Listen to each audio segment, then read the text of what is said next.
अस्सलाम वालेकुम स्टूडेंट्स, मैं हूं हबीबुर रहमान और आप देख रहे हैं क्वेटा टीवी। स्टूडेंट्स, ईथर्स में आज हम पढ़ेंगे लेक्चर नंबर 3 और इस लेक्चर में हम डिस्कस करेंगे ईथर्स के रिएक्शंस को। अब ईथर के रिएक्शंस को पढ़ने से पहले स्टूडेंट्स हम थोड़ा सा रिएक्टिविटी ईथर्स का देख लेते हैं। तो ईथर्स और स्टेबल कंपाउंड्स। ईथर्स क्या हैं? ये स्टेबल कंपाउंड्स हैं। स्टेबल का मतलब होता है क्या पजीर है, आसानी से रिएक्शन नहीं करते। और उसके बाद है जी लेस रिएक्टिव, यानी लेस रिएक्टिव है दैन अल्कोहल्स बमुकाबला अल्कोहल्स के। ठीक, ये लेस है स्टूडेंट्स। ठीक, less reactive than alcohols, alcohol से कम रिएक्टिव है। Absence of active hydrogen bond, क्योंकि इसमें नहीं होते एक्टिव हाइड्रोजन बॉन्ड्स, यानी ईथर्स के अंदर स्टूडेंट्स हाइड्रोजन बॉन्ड तो होते हैं लेकिन वो एक्टिव नहीं होते।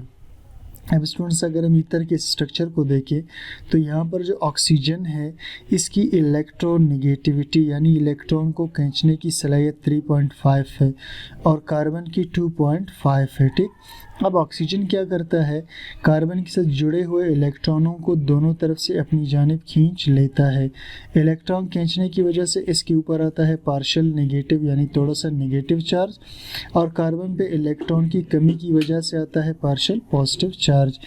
अब स्टूडेंट्स, ये जो पार्शियल पॉजिटिव और नेगेटिव चार्जेस हैं ये किसी भी दूसरे कंपाउंड के साथ हाइड्रोजन बॉन्ड बना सकते हैं, जैसा कि पानी भी इसी तरह से चार्जेस पर मुश्तमिल होता है। अब इसका नेगेटिव इसके पॉजिटिव के साथ हाइड्रोजन बॉन्ड बना सकता है, लेकिन इसका जो हाइड्रोजन बॉन्ड होता है स्टूडेंट्स वो एक्टिव नहीं होता, बहुत अच्छी तरह से काम नहीं करता। ठीक, तो less reactive than alcohol, alcohol के मुकाबले में कम रिएक्टिव होते हैं। मोर रिएक्टिव देन अल्केन्स, और अल्केन्स के मुकाबले में ज़्यादा रिएक्टिव होते हैं। और अल्केन स्टूडेंट्स कौन से कंपाउंड्स हैं जिसमें कार्बन कार्बन के बीच सिंगल बॉन्ड था। React when oxygen is protonated in an acidic medium, ये रिएक्शन करते हैं तब जब इसका ऑक्सीजन इज प्रोटोनेटेड, इसके ऑक्सीजन के पास एक हाइड्रोजन आ जाए एसिडिक मीडियम में। अब एसिडिक मीडियम से क्या मुराद है स्टूडेंट्स, यानी अगर किसी जगह HCl या H2SO4 मौजूद हो और इस, ठीक है, ये जो ईथर है स्टूडेंट्स, ठीक, ये ईथर का स्ट्रक्चर मैंने बना दिया डाई मिथाइल ईथर का। अब अगर इसे एसिडिक मीडियम में मिलाएंगे तो इसका जो ऑक्सीजन है ये एक प्रोटॉन ले लेता है, इसे हम कहते हैं ऑक्सीजन इज प्रोटोनेटेड। ऑक्सीजन को जब प्रोटॉन मिल जाए कहीं से, ठीक, एसिडिक मीडियम के अंदर, तब ये रिएक्शन करते हैं। अब हम इसके रिएक्शंस को पढ़ते हैं स्टूडेंट्स। पहला इसका रिएक्शन है रिएक्शंस ऑफ ईथर्स में, reaction with cold concentrated acid. इसका रिएक्शन करना ईथर्स का ठंडे ये लफ्ज़ स्टूडेंट्स कंसनट्रेटेड है। ठीक है, ये लफ्ज़ क्या है, कंसनट्रेटेड, और कंसनट्रेटेड का यहाँ मतलब होगा गाढ़ा, ठीक, एसिड के साथ। ठीक है, अब मैं पहले इसका स्टूडेंट्स आपको रिएक्शन समझा देता हूँ।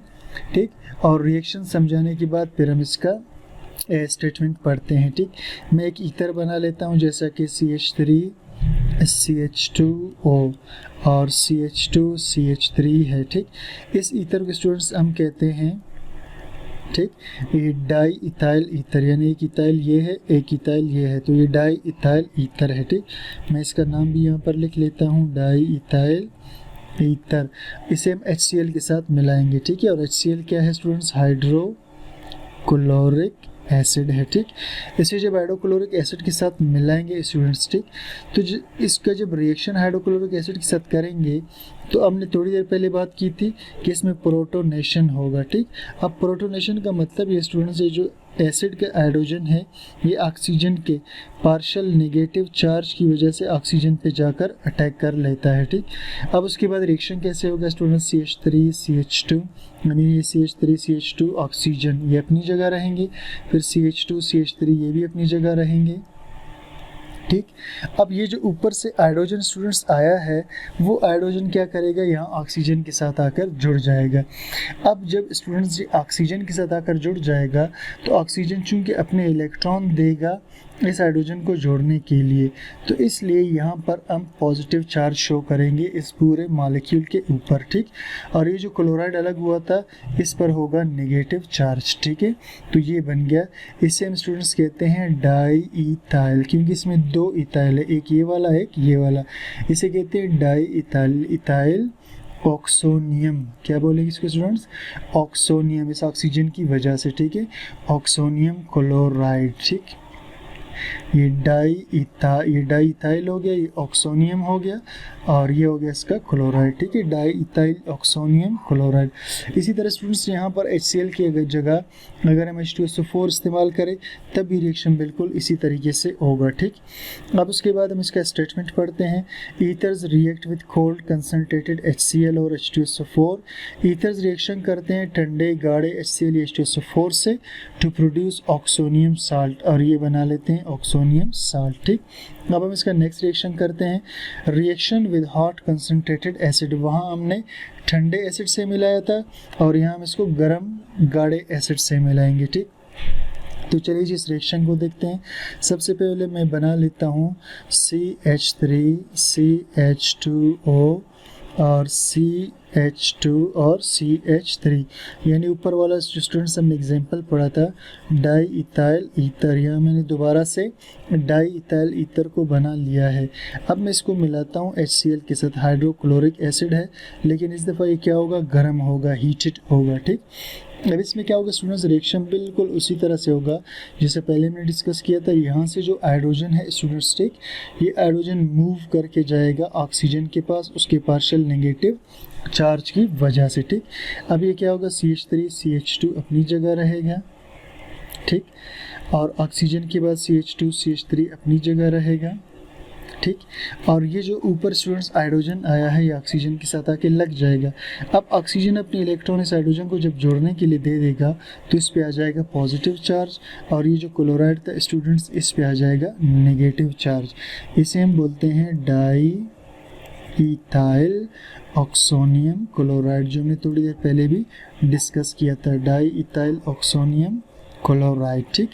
अब स्टूडेंट्स यहाँ पर ये होगा कि रिएक्शन मज़ीद आगे चलेगा, ठीक।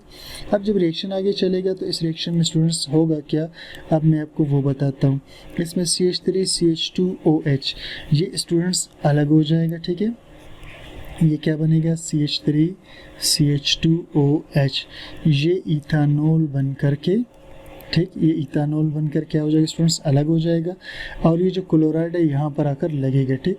तो ये बन जाएगा CH3 ये वाला, फिर CH2 और उसके बाद क्लोराइड, तो ये बन गया स्टूडेंट्स इथाइल क्लोराइड, यानी एक अल्काइल हैलाइड बन गया और एक इसमें अल्कोहल बन गया इस रिएक्शन के दौरान, ठीक। अब हम इसका स्टेटमेंट पढ़ते हैं। Ethers react with hot concentrated HCl और H2SO4। ईथर्स रिएक्शन करते हैं गर्म HCl या H2SO4 से to produce an alcohol and alkyl halide, और पैदा करते हैं अल्कोहल, ठीक, और अल्काइल हैलाइड। यहाँ पर हमने दोनों को डिस्कस कर लिया, ठीक। अब आगे देखते हैं स्टूडेंट्स क्या है। If excess amount of acid is used, अगर ज़्यादा मिकदार में, ठीक, एसिड यूज़ किया जाए, alcohol obtained reacts with hydrogen halide, तो जो अल्कोहल हमें हासिल हुआ था, यानी इसकी बात हो रही, ठीक, ये जो अल्कोहल हमें हासिल हुआ था रिएक्ट्स विद हाइड्रोजन हैलाइड।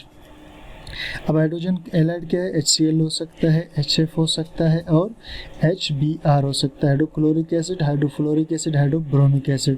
तो ये दोबारा एसिड के साथ रिएक्शन करेगा टू गिव अल्काइल हैलाइड्स, और वो भी क्या बना देगा, अल्काइल हैलाइड। क्या मतलब हुआ स्टूडेंट्स, मैं इसको नीचे उतार लेता हूँ, ठीक है, इस अल्कोहल को, ये वाला, ठीक, इसको मैं नीचे उतार लेता हूँ, CH3 CH2OH से मैंने नीचे उतार लिया, और अब मैं इसका रिएक्शन कराता हूँ HCl के साथ, यानी अगर एसिड ज़्यादा होगा तो इसके साथ रिएक्शन शुरू कर देगा, और रिएक्शन करके स्टूडेंट्स आप गौर करना ये बन जाएगा, ठीक, ये CH3 CH2Cl CH3 CH2Cl, तो ये क्या बन गया स्टूडेंट्स, ये बन गया इथाइल क्लोराइड, ठीक। और उसके बाद ये HHO ये बन जाएगा वाटर का मॉलिक्यूल, ठीक। तो ये बन जाएगा क्या स्टूडेंट्स, वाटर का मॉलिक्यूल। तो स्टूडेंट्स ये था आज का हमारा लेक्चर। उम्मीद करता हूँ आपको समझ में आ गया है।